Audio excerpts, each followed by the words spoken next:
வணக்கம் மக்களே, இந்த வீடியோவில் நம்ம ஒரு சோகமான செய்தி தான் பார்க்க போகிறோம். சமீப காலமாக திரைப்பிரபலங்களுடைய மரண செய்தியானது நாளுக்கு நாள் வெளியாகி ஒட்டுமொத்த திரைப்பிரபலங்களையுமே அதிர்ச்சி அடை வைத்துள்ளது. இப்போது பார்த்தீங்கன்னா மீண்டும் ஒரு திரைப்பிரபலங்களுடைய மரண செய்தியானது வெளியாகி ஒட்டுமொத்த சினிமா துறையுமே உலுக்கியிருக்கிறது. ரோபோ சங்கர் இறந்த பிறகு பார்த்தீங்கன்னா வரிசையாக நிறைய பிரபலங்கள் இறந்து போனாங்க.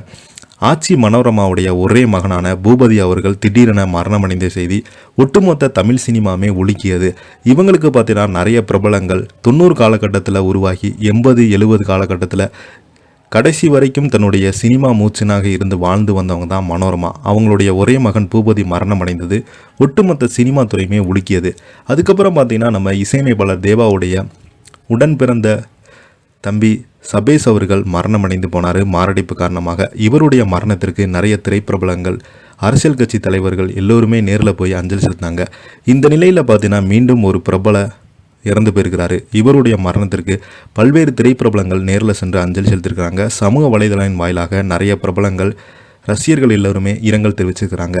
யார் அந்த பிரபலம், அவருக்கு என்னாச்சு, அவர் எப்படி இறந்து போனார், அவரை பற்றி தான் இன்றைக்கு சோசியல் மீடியாவில் ரொம்பவே வைரல் ஆகிட்டு வருது.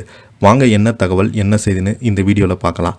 அதுக்கு முன்னாடி முதன்முறையாக நம்ம சேனலை ஃபஸ்ட் டைம் பார்க்குறீங்கன்னா சப்ஸ்கிரைப் பண்ணாதவங்களாம் சப்ஸ்கிரைப் பண்ணிக்கோங்க. பெல் பட்டன் சிம்பல் அமைக்கி நம்ம சேனலோட நோட்டிஃபிகேஷனை எனபிள் பண்ணிக்கோங்க. நாங்கள் போடுற வீடியோ எல்லாமே உங்களுக்கு உடனுக்குடனே வந்து சேரும். வாங்க என்ன தகவல் என்ன செய்துன்னு இந்த வீடியோவில் விரிவாக பார்க்கலாம். விளம்பர உலகின் நாயகன் பியூஷ் பாண்டே திடீரென மரணம். இந்தியாவின் விளம்பர உலகில் 40 ஆண்டுகளாக முக்கிய பங்கு வைத்து வரும் பியூஷ் பாண்டே 70 வயதில் உடல்நலக்குறைவால் காலமாகியிருக்கிறார். 1982ஆம் ஆண்டு ஒகில்வி நிறுவனத்தில் சேர்ந்த அவர் ஃபேஷியல் டெக்னாலஜி போன்ற பிரபல பிராண்டுகளுக்கு நினைவில் நிற்கும் விளம்பரங்களை உருவாக்கினார். தனது புதுமையான சிந்தனைகள் மற்றும் தனித்துவமான கலைநயத்தால் இந்திய விளம்பரத்துறையில் முகமாக திகழ்ந்து வந்திருக்கிறார். 2013ஆம் ஆண்டு சினிமா உலகில் தனது தடத்தை பதித்த பியூஷ் பாண்டே மெட்ராஸ் கேஃப், பூபுல் எக்ஸ்பிரஸ் உள்ளிட்ட படங்களில் நடிகராக, திரைக்கதை எழுத்தாளராக செயல்பட்டிருக்கிறாரு. தொழில்நுட்பமும் நகைச்சுவையும் இணைந்து அவர்களுடைய படைப்புகள் ரசிகர்களிடம் பார்த்தீங்கன்னா வெகுவாக பெரும் வரவேற்பு பெற்று வருகிறது. 2016ஆம் ஆண்டு அவர் பத்மஸ்ரீ விருதுடன் கௌரவிக்கப்பட்டார். இந்திய அரசாங்கமானது இவருக்கு.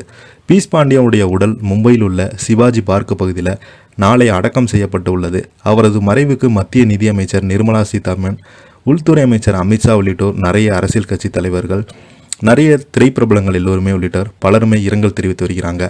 பாண்டேனுடைய கலைப்பண்பும் சாதனைகளும் இந்திய விளம்பர உலகில் என்றும் நினைவு கூறப்படும் என்று மத்திய நிதியமைச்சர் நிர்மலா சீதாராமன் அவர்கள் புகழாரம் சொல்லியிருக்கிறாங்க. இதை பற்றி நீங்கள் என்ன கீழே உள்ள கமெண்ட் பாக்ஸில் மறக்காமல் பதிவிடுங்க.